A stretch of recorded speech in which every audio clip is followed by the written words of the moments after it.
Now, Antony, our hopes are answered. You said the enemy would not come down, but keep the hills and upper regions. It proves not so. Their battles are at hand. They mean to warn us at Philippi here, answering before we do demand of them. Tut! I am in their bosoms, and I know wherefore they do it.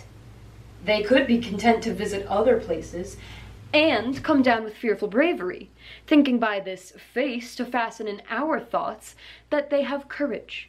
But 'tis not so. Prepare you, generals! The enemy comes on in gallant show. Their bloody sign of battle is hung out, and something to be done immediately. Octavius, lead your battle softly on upon the left hand of the even field. Upon the right hand I. Keep thou the left. Why do you cross me in this exigent? I do not cross you, but I will do so. They stand and would have hard way. Stand fast, Titinius. We must out and talk.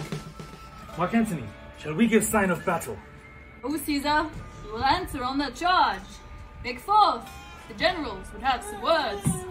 Stir not until the signal.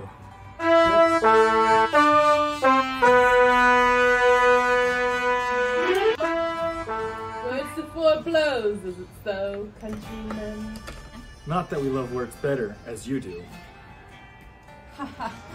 Good words are better than bad strokes, Octavius. In your bad strokes, Brutus, you give good words. Witness the hole you made in Caesar's heart, crying, "Long live, Hail Caesar!" Antony, the posture of your blows are yet unknown, but for your words they rob the high-blood bees, and leave them honeyless. Not stingless, too. Oh, yes, and soundless, too. For you have stolen their buzzing, Antony, and very wisely threat before you sting. Villains, you did not so. When your vile daggers hacked one another in the sides of Caesar, you showed your teeth like apes, and fawned like hounds, and bowed like bondmen, kissing Caesar's feet, whilst damned Casca, like a cur, behind struck Caesar in the neck. Oh, you flatterers! Flatterers! Now, Brutus, think yourself. This tongue had not offended so today if Cassius might have ruled. Come, come, the cause. If arguing make us sweat, the proof of it will turn to redder drops. Look, I saw a sword against conspirators. When think you that the sword goes up again? Never, till Caesar's 33 wounds be well avenged, or till another Caesar have added slaughter to the sword of traitors. Caesar, thou canst not die by traitors' hands unless thou bringst them with thee. So I hope I was not born to die on Brutus's sword. Oh, if thou wert the noblest of thy strain, young man, thou couldst not die more honorable. A peevish schoolboy, worthless of such honor, joined with a masker and a reveler. Old Cassius still. Come, Antony, away. Defiance, traitors, we hurl in your teeth. If you dare fight today, come to the field. If not, when you have stomachs. Why now, blow wind, swell billow, and swim bark. The storm is up, and all is on the hazard. Lo, Lucilius, hark, a word with you. My lord? Messala. What says my general? Messala, this is my birthday, as this very day was Cassius born. Give me thy hand, Messala. Be thou my witness that against my will, as Pompey was, am I compelled to set upon one battle all our liberties. You know that I held Epicurus strong, as his opinion. Now, I change my mind, and partly credit things that do presage. Coming from Sardis and our former ensign, fell two mighty eagles. There they perched, feeding from our soldiers' hands, who to Philippi here consorted us. This morning are they fled away and gone, and in their steads do ravens, crows, and kites fly o'erhead, and downward look on us as we were sickly prey.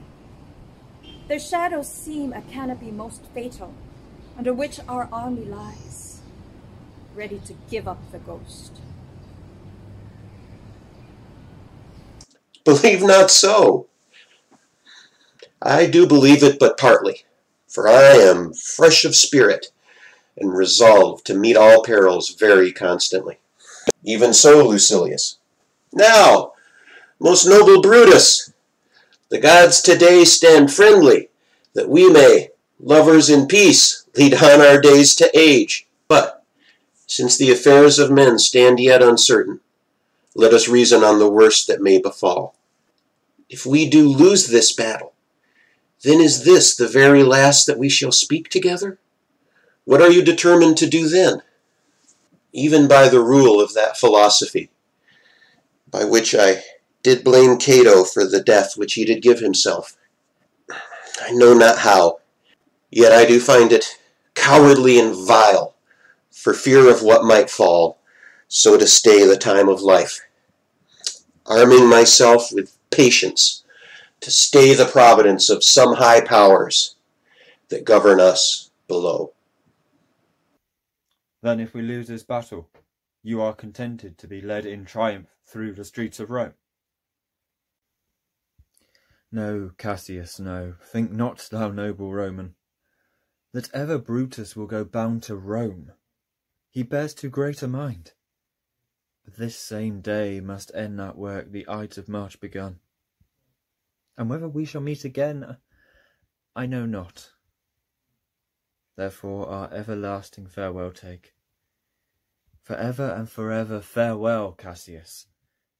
If we do meet again, why, we shall smile. And if not, why then the parting was well made. Forever and forever farewell, Brutus. If we do meet again, we'll smile indeed. And if not, 'tis true the parting was well made. Why then, lead on. Oh, that a man might know the end of this day's business ere it come. But it sufficeth that the day will end, and then the end is known.